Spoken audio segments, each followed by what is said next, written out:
That wizardry အကြောင်းဆုံးဖြစ်တဲ့မော်လောကရဲ့ကဏ္ဍဝင်သွေးအေးအော်ရာများအကြောင်းကိုပြပြပေးမှာဖြစ်ပါတယ်။ Hogwarts ကအကြောင်းသားတွေတင်မကဘဲနဲ့တကဘာလုံးကမော်ပါရမီရှင်တွေပါအိမ်မက်မက်ကြပေမဲ့နှစ်ပေါင်းများစွာအတွင်းအောင်ဖို့လဲခက်ပြီးတော့လူတော်တော်များများကြာရှုံးခဲ့ဘူးတဲ့မော်လောကရဲ့အခက်ခဲဆုံးယာတုတစ်ခုရှိပါတယ်။ဒါကတော့မော်လောကကိုဒုက္ခပေးနေတဲ့အဆိုးဝါးဆုံးမော်ဆရာတွေကိုခြေရာခံပြီးအမဲလိုက်ရတဲ့အော်ရာတွေပဲဖြစ်ပါတယ်။ကမ္ဘာအဆင့်မီအော်ရာတယောက်ရဲ့မော်တုတ်တန်ချိတ်ကဘလောက်ထိခက်ခဲကြမ်းတမ်းပြီးတော့သွေးအေးဖို့လိုအပ်တယ်လဲဆိုတာကိုသိရင်တော့တကယ်အံ့ဩသွားပါလိမ့်မယ်။ဒီလိုမော်လောကရဲ့ပြတ်သားတဲ့အမှန်တရားတွေကိုမသိသေးရင်တော့ဒီဗီဒီယိုကိုအဆုံးထိကြည့်ဖို့လိုအပ်ပါလိမ့်မယ်။စောင်းထက်ကအချက်အလက်အတိအကျတွေကအော်ရာတယောက်ဖြစ်ဖို့ဆိုတာ Hogwarts ရဲ့စာမွေးကန်ထဲမှာပြီးဆုံးသွားတာမဟုတ်ပါဘူး British မှာဆိုရင်တမနှစ်မှာဖြေရတဲ့ Newt Samuel ရဲ့ခက်ခဲတဲ့ဘာသာရပ်၅ခုမှာအမှတ်ပြည့်နီးပါး outstanding ရထားမှာဝင်ကြီးဌာနကလူတွေစစ်ဆေးခွင့်ပေးတာပါတစ်ခါမှလည်း American ရဲ့ Even Money မော်ကျောင်းသားတွေကကြတော့ Samuel အမှတ်ချက်လက်တွေ့တိုက်ခိုက်ရေးအစွမ်းရည်နဲ့ Jack Wizard တွေကိုပြန်လည်နှိမ်နင်းနိုင်စွမ်း character test ကိုပို့ပြီးတော့တင်းကျပ်စွာစစ်ဆေးပါတယ်ဒါဆိုရင်စာအုပ်ထဲမှာအမြဲတမ်းမပါတဲ့အခြားကမ္ဘာမော်ကျောင်းတွေမှာရော aura မရှိဘူးလားရှိပါတယ်ပြင်သစ်ရဲ့ဘိုးဘရန်ကျောင်းစစ်တွေအတွက်ပြင်သစ်မော်ဝင်ကြီးဌာနအောက်မှာဆိုရင် Bureau de Oro လို့ခေါ်တဲ့တိတက်ဌာနရှိပါတယ်ဂျပန်ရဲ့မဟုတိုရိုကိုကျောင်းနဲ့ Brazil ရဲ့ Castelo Branco ကျောင်းတွေကထွက်လာတ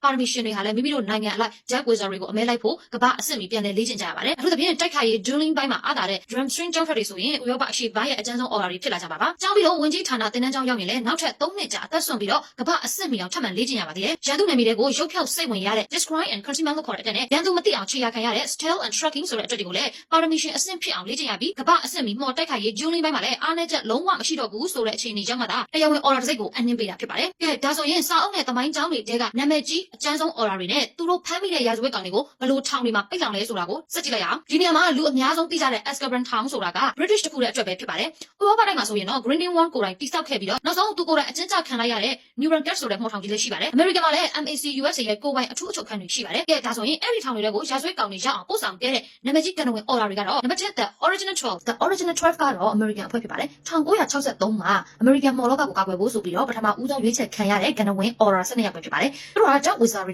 ကပဲစုံမတွေကိုလက်နက်တက်ဖြတ်ပြီးတော့မော်လောကကိုတစ္ဆာဖောက်တဲ့ Scorcher လို့ခေါ်တဲ့အဖွဲ့ကိုလည်းစစ်တပ်တစ်ခုလိုထိတ်တိုက်ရင်ဆိုင်နှိမ်နင်းခဲ့ရတာပါပိုပြီးထူးခြားတာကဒီ12ယောက်ထဲမှာ Abraham Potter ဆိုတဲ့သူလည်းပါဝင်ပြီးတော့သူက Harry Potter ရဲ့ဆွေမျိုးတော်ဆက်သူဖြစ်တာကြောင့် Potter မိသားစုဟာ American မော်သမိုင်းရဲ့ဖခင်ကြီးတွေအဖြစ်ပါယနေ့အထိတိမှတ်ပြုခံရတာဖြစ်ပါတယ်နံပါတ်2 Alistair McImoody ကတော့ British သမိုင်းမှာကြောက်စရာအကောင်းဆုံးကဏ္ဍဝင် aura ကြီးတစ်ယောက်ဖြစ်ပါတယ် Azkaban ထောင်ထဲကအကျဉ်းသားတစ်ဝက်ကျော်ကိုလည်းသူတစ်ယောက်ထပ်ဖမ်းဆီးခဲ့တာဖြစ်ပြီးတော့ရန်သူကိုအတိမဖမ်းပဲအရှေ့မန်းဖမ်းရမယ်ဆိုတဲ့မူဝါဒကိုကင်ဆွဲခဲ့သူလည်းဖြစ်ပါတယ်တိုက်ပွဲပေါင်းများစွာကြောင့်ခြေတစ်ဖက်မျက်လုံးတစ်ဖက်နဲ့နှာခေါင်းတစ်ချမ်းဆုံးရှုံးခဲ့ရပြီးသူ့ရဲ့ကြောချမ်းစရာမော်မျက်လုံးကလည်း360ဒီဂရီထိလှည့်မြင်နိုင်ပါတယ်နောက်ထပ်သူက invisible claw လို့ခေါ်တဲ့ကိုပြောက်ဝတ်ယုံတွေကိုပါဖောက်ထွင်းမြင်နိုင်တာပါသူကရန်သူစီကနေအစိတ်ခတ်တာမျိုးကိုလည်းကြောက်တဲ့အတွက်သူတစ်ပါးကျွေးတဲ့အစားအစာကိုလုံးဝမစားဘဲနဲ့သူ့ရဲ့ကိုယ်ပိုင်ဖလားလေးနဲ့ပဲအမြဲတောက်ရရှိတာကြောင့်အမြဲတမ်းတတိအပြည့်ရှိနေတဲ့ aura ကြီးတစ်ယောက်ဆိုလည်းမမှားပါဘူးနံပါတ်3 Theseus Scamander ကတော့ Newt Scamander ရဲ့အကိုကြီးဖြစ်ပါတယ်သူကပထမမော်စစ်ပွဲတုန်းကလူသား Magari ရဲ့စစ်ပွဲမှာမော်ဝင်ကြီးဌာနရဲ့မပါဝင်ရဆိုတဲ့အမိန့်ကိုဖီဆန်ပြီးတော့ကူညီတိုက်ခိုက်ပေးခဲ့ပါတယ်စစ်ပွဲတွင်းမှာလည်းမော်တက်ကိုစနစ်တကျဗျူဟာခင်းပြီးတော့ရန်သူတွေကိုအပြတ်နှိမ်နင်းခဲ့လို့ British ရဲ့ War Hero လို့တင်စားခံရပြီးတော့အသက်ငယ်ငယ်ရွယ်ရွယ်နဲ့တင် British aura ဌာနရဲ့အကြီးအကဲဖြစ်လာခဲ့သူဖြစ်ပါတယ် Okay number 4 Rufus Scavenger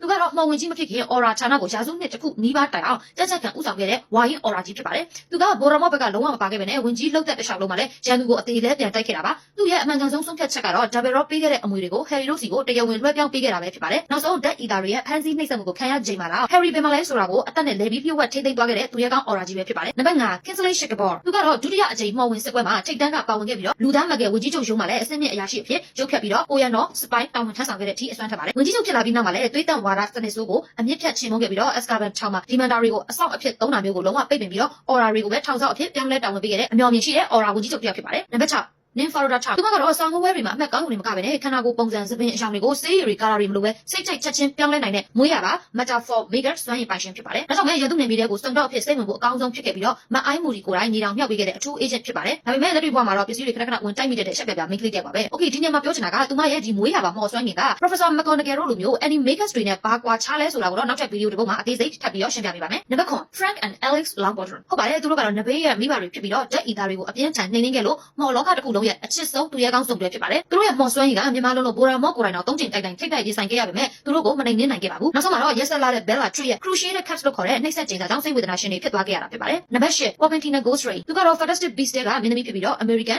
MAC USA ရဲ့အများဆုံးနဲ့အချက်အချဆုံးမော်အလင်းနဲ့ပြစ်ခတ်နိုင်သူအဖြစ်သတ်မှတ်ခံရသူဖြစ်ပါတယ်သူကရန်သူရဲ့ကာရာတွေကိုခန္ဓာကိုယ်ရဲ့တုံ့ပြန်မှုတက်တက်နဲ့ပဲရှောင်ကွင်းပြီးတံပြန်တိုက်ခိုက်နိုင်တဲ့အပြင်စုံတော့အကွက်အမြင်မှာညံအလွန်ပြေးပြီးတော့နောက်ပိုင်းမှာ American မော်လောကရဲ့အကြီးအကဲ Federal Aura ဖြစ်လာခဲ့တာဖြစ်ပါတယ်နံပါတ် 9 Percival Grave သူကတော့ရုပ်ရှင်ထဲမှာ Grindelwald ကရုပ်ဖြတ်ခံထားရတာကိုတွေ့ဘူးကြမှာပါဒါပေမဲ့တကယ် Percival Grave အစ်စ်ကလည်း American ရဲ့ Original 12 တဲ့က Grave မျိုးရိုးကဆင်းသက်လာတာဖြစ်ပြီးတော့မော်တုတ်တံပါပဲနဲ့လက်ပလာနဲ့မော်ပြစ်နိုင်စွမ်းဖြစ်တဲ့ Wireless Magic ကိုတက်မြောက်ထားတဲ့ထိပ်တန်း Aura မျိုးနဲ့ဖြစ်ပါတယ် Okay နံပါတ် 10 Harry Potter and Ron Weasley ဟုတ်ပါတယ်ဗိုလ်တော်မော့ကြာဆုံးပြီးနောက်မှာတော့သူတို့နှစ်ယောက်က new somewhere ကိုမဖြေခဲ့ရပါမယ်လက်တွေ့စစ်ပွဲတွေထဲမှာဗိုလ်တော်မော့ကိုနှစ်ပေါင်းများစွာထိတ်တိုက်ရင်ဆိုင်ရင်းနဲ့ Hawkrush တွေကိုလည်းဖျက်ဆီးခဲ့တဲ့သူတို့နှစ်ယောက်ရဲ့တိုက်ပွဲဝင်အတွေ့အကြုံတွေက Howard ရဲ့နှစ်တရာ somewhere ထက်တောင်ပိုပြီးတော့ကြမ်းတမ်းခက်ထန်ပါသေးတယ်ဒါကြောင့်ပဲ Harry ဟာအသက်26နှစ်အရွယ်မှာတင်တမိုင်းမှာအသက်အငယ်ဆုံး aura အကြီးကဲ Offit Hat ဖြစ်လာခဲ့ပါတယ် Ron ကလည်းသူ့ရဲ့အားကိုးရဆုံးလုပ်ပေါ်ကိုင်ဖက်အဖြစ်ဝင်ကြီးဌာနတစ်ခုလုံးကအကျင့်ဖြတ်ခြားစားမှုတွေကိုရှင်းလင်းပြီးတော့ Moloch ကိုတရားမျှတအောင်ပြန်လည်ပြုပြင်ခဲ့ကြပါတယ်ကဲဒါဆိုရင် British Order တွေကစုံလုံးဆန်ဆန်ဥပဒေအတိုင်းပဲသွားပြီးတော့ American နဲ့အခြားနိုင်ငံက Order တွေကတော့စစ်တပ်တစ်ခုလိုမျိုးကြမ်းကြတာဖြစ်ပါတယ်ကဲဒီတော့ခက်ခဲပြီးတော့အများနဲ့အသက်နဲ့ရင်းရတဲ့ Order ရာထူးကိုဒီဗီဒီယိုကိုကြည့်နေတဲ့သူတွေအနေနဲ့ကော Moloch တွေကိုရောက်သွားရင်ရှောင်ရဲကြပါမလားဒါမှမဟုတ်ဒီ Moloch ကြီးထဲမှာတင်ဆုံရောဘာဖြစ်ချင်ပါလဲ comment မှာမင်းတို့ရဲ့အိမ်မက်တွေကိုချန်ထားခဲ့ပါအောင်နော်ဒီဗီဒီယိုလေးပြင်နောက်ထပ်အသစ်တော့စိတ်ဝင်စားတဲ့ဗီဒီယိုတွေအတွက်လည်း follow like and share လုပ်ဖို့မမေ့ကြပါနဲ့နော်